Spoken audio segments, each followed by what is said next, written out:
Underwriting for the Money Doctor Show is provided by Ryan and Casey Liquors, Main Street, Greenfield.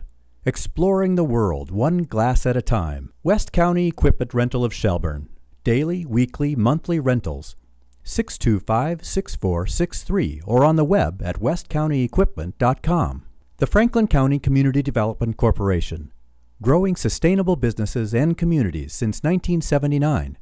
www.fccdc.org. Weld Communications, Marketing and Publicity. Helping businesses spread the word in the Pioneer Valley and beyond. www.weldwords.com. There's a better life if I could be debt-free, but all my money is a mystery.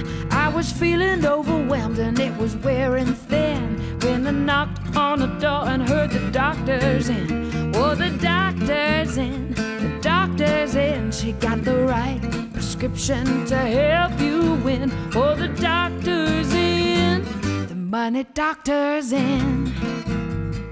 Hello, I'm Dr. Frances Rayam, president of Power Down Debt, a positive debt management company, and this is the Money Doctor Show. We're here today on location at Songline Emu Farm in Gill, Massachusetts. We've been invited down to take a little tour, get to know the emus a little, and something about emu products. But the reason I'm so excited about it, they have baby emus here! So let's go take a look at them, shall we? All right, so you invited us to a tour. When you do tours, how does it start? All right, I start in my incubation room. I'll show you my incubators and my hatchers.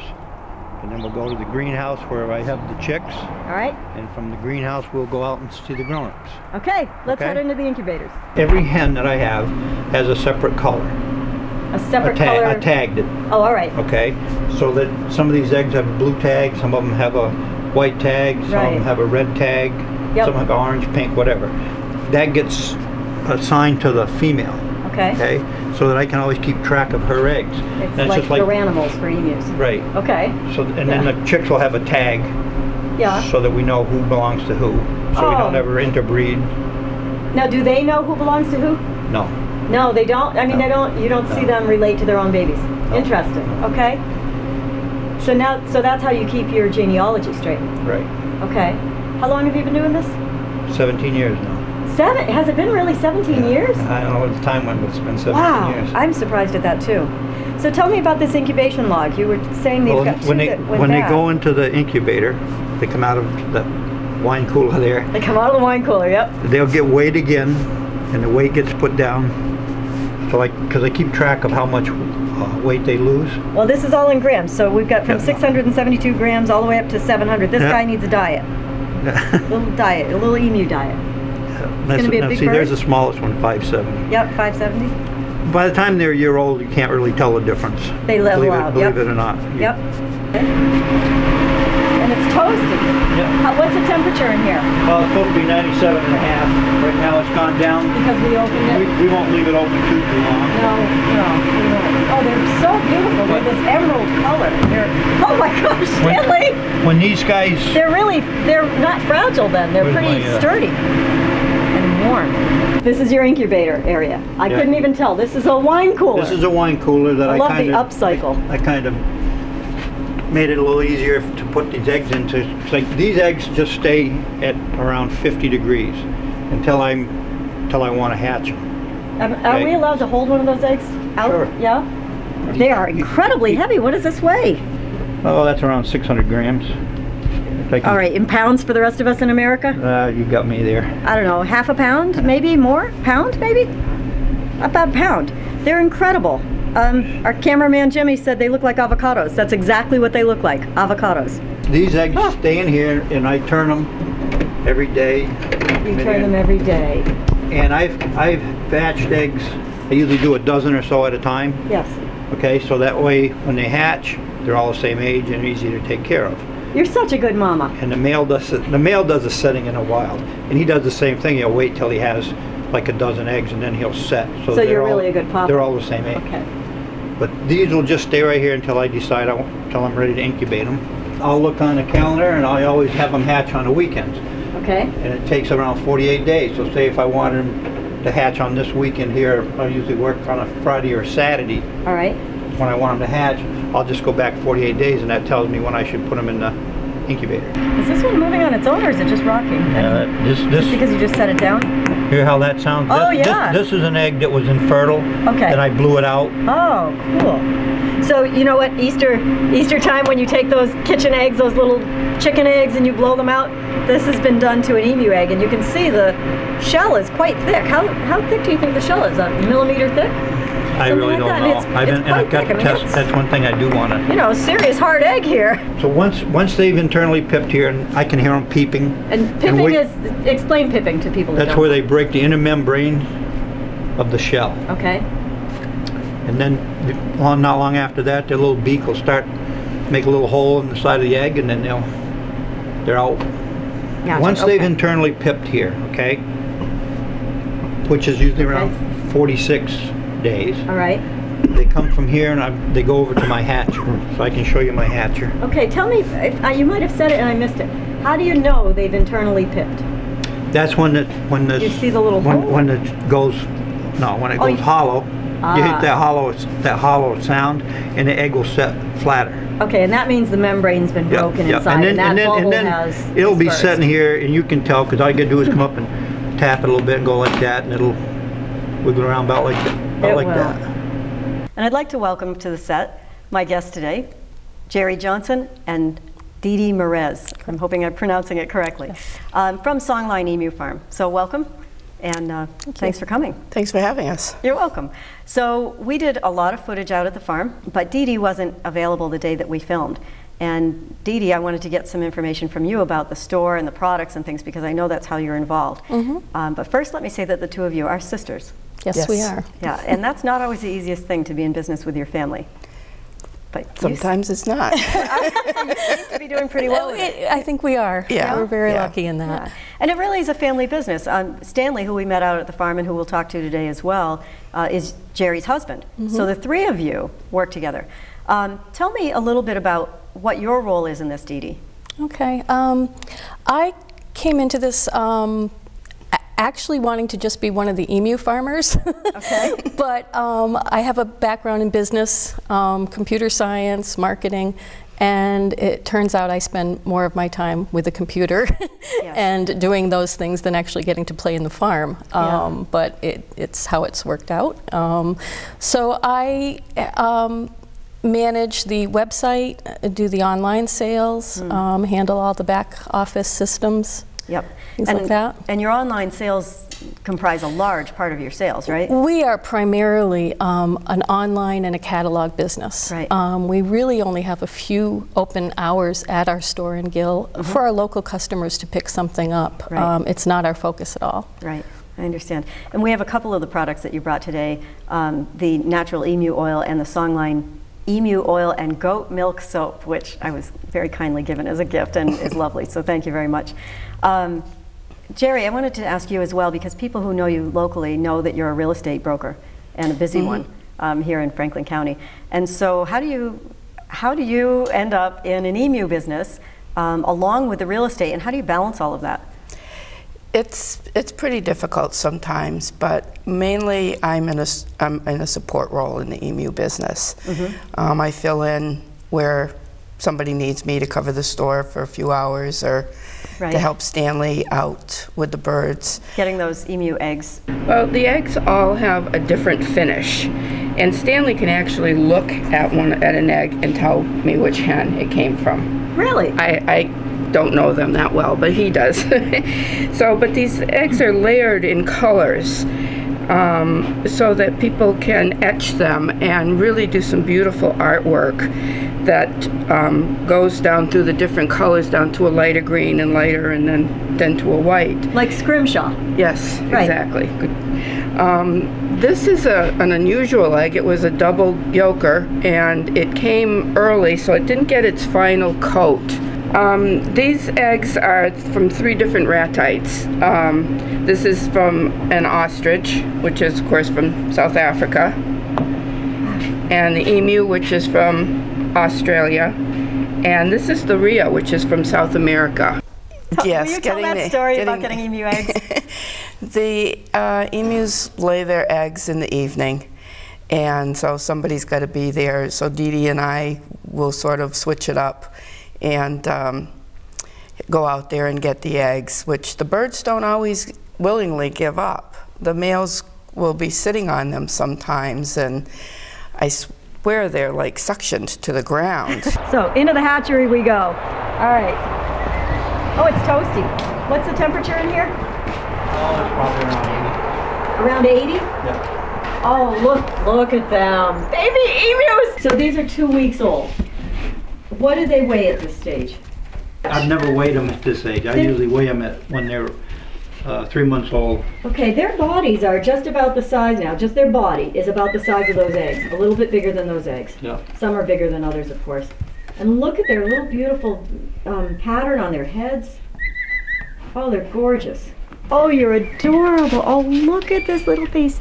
Hi, buddy. Hi. I see your little eyeballs. Hello. He's beautiful. Oh my gosh. Look, can you feel him? He's so fuzzy. And he's striped. Oh, he's beautiful. Well, yourself. Hi. He's pretty calm. His heart's not racing a mile a minute or anything. You're very confident. No. I'll Beautiful show face. you his, Look at him. his mother. Oh my gosh. She has a reputation. For His being, mother. yeah. His mother and his No, father I got your feet. are well known. Feet. This is Monica. This is Monica. This is Monica. Does Monica have a last name? No. No? Not here. Okay. So this is Monica. We'll let everybody use their imagination, right, Monica? Huh? She's getting a little nervous with everybody around. I'm sorry, honey. It's okay. Hi, Monica. So typically these birds are really not known for being pleasant and well-mannered like this. Not So you've spent a long time with them. right. It's taken me years to Yeah. selectively breed and get the temperament that I Hi, want Monica. and the size that I want. Come see us. Tell us about that. How did it, when you started 17 years ago with this? You couldn't walk up to any of the birds I had. Really? Yeah. And so you've bred temperament. You've bred the right. nicer birds to the nicer birds. I ended up and- with a bird that I called Gomer. We'll meet him. He was the first real easygoing bird that I ever had. Was he Gomer Pyle? Yes, He was? That's who he was named after. And now, through him and several other females down the line, I've got almost a complete line of easygoing, short-legged, fat birds. Easygoing, short-legged, fat birds. Which is what I want. In the beginning, I had That's birds what you want. Okay. that were all legs and all neck, Yep. and no fat, no meat Yep. to Yep. speak of. And, Interesting. So now, So all genealogy, all Yeah. breeding. Yep. all right, I started out, the male in here is Bill, Okay. and his better half for that first couple of years, name was Hillary. She never laid any eggs, so she had to go to market. So now Oh dear. it's a trio. He has, this is Monica, Hey, Monica. and the other female down the other end is Jennifer. And Jennifer. So, and he seems pretty happy now, and all these eggs are fertile. and that little chick that was there that we just saw, red number 4. Yeah, red number 4 that I Right. held. Yeah. That's Bill's son. It is. I've sexed those birds in here already. Bill's son. Yeah. Bill's son. Wow. Yeah. Now, Monica. And then it's Come on Monica's, over. and then Monica's son. Okay. Yep. That's all their eggs get tagged red. Okay. The blue ones belong to Bill and Jennifer. And their eyes, just for a frame of reference, are about the size of our eyes. Right. In fact, Pretty I think close. Geri was Yeah. saying something about cornea transplants. In other countries, they haven't done it here yet. Really? In other countries, they use these birds' corneas to transplant them into human eyes. Amazing. Can you hear that? Can you see her doing... Jim, can you get it by any chance? I wonder if she'll do that again. They make this noise, this drumming sound. Will you explain that? It's a mating call. The females, they drop their throat sac there right underneath their front neck. Yeah, you can actually And, see it. Yeah, and that's where they boom from. And the male just makes a grunting Jennifer. sound more like a pig. This is Bill Clinton. Dun, dun, dun, dun, dun, dun, dun, dun. Bill's having a bad hair day. Look at his little tuft on top of his head. Will you let me pet him, do you think? Sure. Sure? Hey, Bill. No. Wow, he's got that. There's such a texture to his feathers. You'd think they'd be really soft, but they rustle like a palm tree. Pretty cool. I did not have sexual relations with that emu. Hi. How you doing? We're almost the same height. Hi, Monica. You coming to see me? Come on over. I just really want to get the story behind how you started this farm and why. And for that, I'm going to turn to Geri for a moment. When he turned 50, his roots started pulling at him. He was born and raised on a large dairy farm in Vermont. And from the time he could walk, he was involved with feeding calves or milking or whatever, haying as he got older. That's a nice way to say it, involved with it. Yeah. Those are your chores. Get out there and do it. Right. Exactly. And when he went in the service, he breathed a sigh of relief and said, boy, I'm never going to work that hard again. When you went in the service, that's what you thought? Yeah. That's a farmer, okay. Right around the time he reached his 50th birthday, he started feeling like he wanted to do something agricultural again. Yeah. Not gardening, not planting tomatoes out in the backyard, something but something more husbandry, animal husbandry, whatever. Yeah. But he knew he didn't want to milk cows twice a day, so that was definitely off the boards. Yeah, yeah. And so we looked at all kinds of alternative livestock that's out there, from, you know, the little pigs and small horses and everything was sort of like on miniature horses. And right. Did you look at bison? Or there's a bison farm locally too, I think, or a yes, we did farm. look at that. Yep. And deer, reindeer. Reindeer. Yeah, that's but right. I didn't have that much property. You know, right. We're limited in the amount of land we had. We had about just an acre to contribute to this. And you'd both have to get different hairdos, and you'd have to grow a big belly. That's true. Yeah. Okay. So anyway, we heard about emus on TV, didn't even know what they were. I mean, had no idea. And so we were immediately enthralled when we first saw them. Wow. But at that time, it was a speculator's market, and they were very, very expensive, and it was just totally out of the question for us. Yeah. So we just kind of kept poking around and looking at this and looking at that, and the speculators market started to collapse, and it became more affordable for us. Right. So we weren't in it to make money tomorrow. Right. We were in it to enjoy ourselves and maybe provide for some extra income in our retirement. Right. So when they became affordable, we jumped into the market.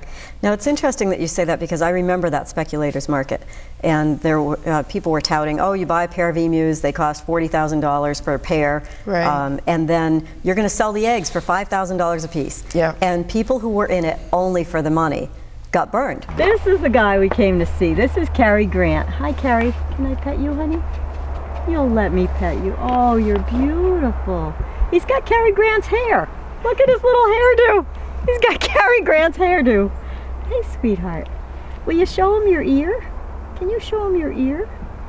It's the coolest little thing. Look at this. No, you're probably not going to let me do it. Let's see. See that ear? Can you see it? That hole in the side of their head is their ear. Isn't that amazing? They also still, from their prehistoric days, still have a little wing. A little wing? Yeah. Oh, I can see it sort of flopping around in there. Where the heck is it here? If I just had it right there. And it does still have a little claw yeah, I just felt it. Right on the end of it. See that little? I see that claw right there. I don't know. That's a claw. Yeah. Now, from their prehistoric days, so what would this have been used for prehistoric times? Probably for fighting and whatever. Yeah. You know? Like I'm thinking pterodactyl, but more like a raptor or a pterodactyl thing, right? Right. What does a male emu weigh? Well over 100 pounds. Yeah. Well, that's me. I mean, so I'm a bird, and I'm on the ground. You're pushing this. You're pushing me with your shoulder, trying to get them away from their egg, which they, of course, wanted to protect. But you don't have dinosaur kicking legs and feet. That's exactly what I was just going to say. You know, I saw Stanley's legs one day after loading emus into a trailer, and they were black and blue. There was almost no part of his leg that looked flesh tone anymore. And so you ladies are out there, you know, nudging them with your shoulder to get their eggs. I bet they don't have that much of a sense of humor about it, but somehow they let you do it. They're docile. Yeah, they really are. They are. I mean, they. Yeah, I met Cary Grant. Well, Cary Grant, I've actually kind of trained him. If he's sitting, I pat him on the head, and he lifts up his front, and I take the egg out. Oh, no kidding. So, but he's look at tell me that. It's too much fun watching you. I mean, I could lose my entire fingers in their feathers. I have. I don't have skin yet, and my fingers are completely in there. I've just reached skin, which means there's that much feather. You reach in here like this, put your hand right in there. Oh, and it's all warm? And see how nice and warm it is in there? Yeah, toasty. Snow won't even melt on your back. Look at that. So this is Gomer. This is Cary's father. He was the very first bird that I ever had that was given to me, so I really don't know his background either. But he was the friendliest emu I've ever seen in my life, and a lot of these have come from are offspring of his. How you doing, honey? They seem to really like to have their necks rubbed. They do that little you see them? Can you see them? You know what that reminds me of? What? I'm going to date myself here. Squirmels. Anybody my age might remember a squirmel. They were a little piece of sheepskin, a furry piece of sheepskin, and you could wrap them around a pencil or you could brush them, and they would do that same... Isn't he cool? They would do that same motion. Hey, Gomer. Wow, Gomer's pretty big, huh? Yeah. Gomer, you got some girth there, baby. How long do these birds live? They've had them in the zoos up to 35 years of age. My original male, actually, they named after me, Big Johnson. I didn't give him the name. I didn't give him the name, but it was tough when I sent him. And the original female was named Kalea, and it was kind of tough when I had this finally. She, after probably 12 years, stopped laying eggs. Oh. So I gave her an extra year, but you can't hang around here and eat every day if you're not going to produce. You got to pull your weight. So these birds are a year old, right? Right. They were hatched a year. And Geri was just a year now? Yep. And Geri was just saying that at this age they're starting to feel their oats and trying to figure out who's dominant and who's not. And we're seeing them run quite a bit. They're quite fast. Really are. Do you have any stats for that? How fast do these birds run? Faster than I can. They got Geri's glove. It looks like they've got a body part. They got a hand out there. It's going to be a mess here pretty quick. It's going to be a mess. Do you want us to get it? No? It's all right. I'll just wash it. Now that's a farmer's wife. Nah, it's all right. I'll just wash it. She gave them their glove to play with. They're incredible. What do these birds weigh now at about a year? Hi. These are probably close to 100. They are, really. So the babies that we saw were just tiny. Yeah, some of them... Hello. What do you see for the future of the farm? And was there anything you would have done differently? I'm getting old enough now. It's getting pretty hard for me to raise all these birds and take care of them. That's a lot of work. I'd like to find somebody that would kind of be a grow-out facility, or maybe somebody along that would take even over in a few years, maybe even take over raising the sort of passing the torch. The breeders and stuff. You know, I mean, at this point, I just want to keep a few breeders and keep. I like to hatch chicks. I've got chicks hatching right now. I met red number 4. And that cute little sucker. Oh, he's adorable, this fuzzy little red number 4. So if you keep red number 4, you can't change his name. Well, he's not so fuzzy anymore. Well, little red number 4 was like about that high when you met him. He was. Now he's about that high. Is he really? Wow. Yeah. You know, I do want to go back and ask you, would you change anything? But I can't end the show without talking about Cary Grant. I met Cary Grant, and I'm in love with Cary Grant. He was so sweet, and everybody told me that these emus were going to be dangerous. Don't go in there with them. He was so sweet. So great job in taming them. It's obviously not just a money-making, mechanical business for you. Obviously, you care about these animals, and they love you. You can see it. Yeah. They respond to you. So, Geri, let me ask you, is there anything you would have changed about the way you started this business or how it's running now? Well, you know, in hindsight, there's always things you would have done differently. I think it would have been nice if we'd had more room for them, and it would have allowed us maybe to grow out quicker. Yeah. But they don't seem cramped to me when I go to the farm. I mean, there's plenty of room for what you've got, but if you'd had more space, they would have, when you say grow out quicker, they would have, what, developed faster? Or No, we could have grown more on that property. I see. And then maybe I would have a young man and to help me along or whatever, and keep doing it if I had the Right. property. So I just don't have the room to grow out 100 or so, or Yeah. a couple hundred, which I'd like to see Well, in the maybe future. somebody will see the show and see a solution that'll come to you about that as well. That would be great. Wonderful. That would be wonderful, yeah, would because I be. mean, you've built quite an interesting and valuable business. We So, have. It's Yeah. been quite a journey. Yeah. I want to thank you for inviting us out to the farm, too. That was really a great experience. So, That was fun. yeah, it was fun. That's always the best part of our day, is being out there with the birds. Yeah. I'm Dr. Frances Rayam. Thanks for watching the Money Doctor Show here on Songline Farm in Gill, Massachusetts. Cary Grant and I are going to remind you, until our next chat, keep it positive. Hey, Cary. Want to go out dancing? Underwriting for the Money Doctor Show is provided by Ryan and Casey Liquors, Main Street, Greenfield. Exploring the world, one glass at a time. West County Equipment Rental of Shelburne. Daily, weekly, monthly rentals. 625-6463 or on the web at westcountyequipment.com. The Franklin County Community Development Corporation. Growing sustainable businesses and communities since 1979. www.fccdc.org. Weld Communications, Marketing and Publicity. Helping businesses spread the word in the Pioneer Valley and beyond. www.weldwords.com.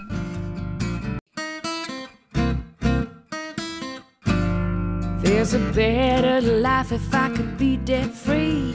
But all my money is a mystery. I was feeling overwhelmed and it was wearing thin when I knocked on the door and heard the doctor's in. Oh, the doctor's in, the doctor's in. She got the right prescription to help you win. Oh, the doctor's in, the money doctor's in.